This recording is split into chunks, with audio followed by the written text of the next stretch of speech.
बिस्मिल्लाहिर्रहमानिर्रहीम। रोज़े के लिए माह रमज़ान मुबारक को ही क्यों मुंतखब किया गया? खुदावंद तबारक व तआला ने माह मुबारक रमज़ान को रोज़ा रखने के लिए इसलिए चुना है क्योंकि इस महीने को तमाम दूसरे महीनों में शराफत, बरतरी और फजीलत हासिल है।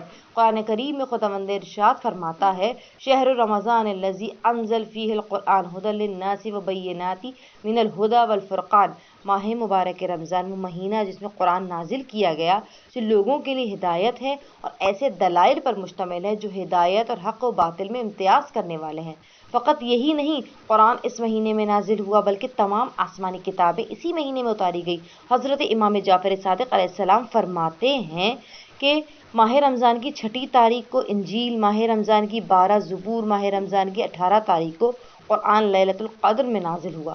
लिहाजा इस लिहाज से देखा जाए तो माह रमज़ान मुबारक आसमानी किताबों के नुज़ूल और तालीम और तरबियत का महीना है, क्योंकि तरबियत और परवरिश बग़ैर तालीम के नामुमकिन है। रोज़ा एक ऐसी तरबियत है जिसको आसमानी तालीमात के साथ हम आहंग होना चाहिए ताकि इंसान के जिस्म और जान को गुनाहों की आलूगी से पाक कर सके।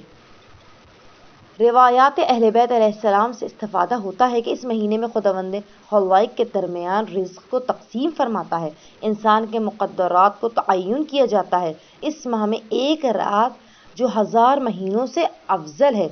इमाम मोहम्मद बाक़र अलैहिस्सलाम फरमाते हैं कि रसूल खुदा ने जाबिर बिन अब्दुल्ला अंसारी से फरमाया, ए जाबिर, ये महीना रमज़ान मुबारक का है, जो इस माह के दिनों में रोज़ा रखे, रात के कुछ हिस्से को इबादत में गुजारे, अपने पेट शर्मगाह की हिफाजत करे, अपनी ज़बान को लगाम दे, तो अपने गुनाहों से इस तरह पाक हो जाएगा कि जिस तरह महीने से निकलेगा। बस जाबिर ने अर्ज़ की, या रसूल अल्लाह, कितनी अच्छी हदीस है। हज़रत ने फरमाया, हाँ जाबिर, मगर कितने सख्त शराइत हैं।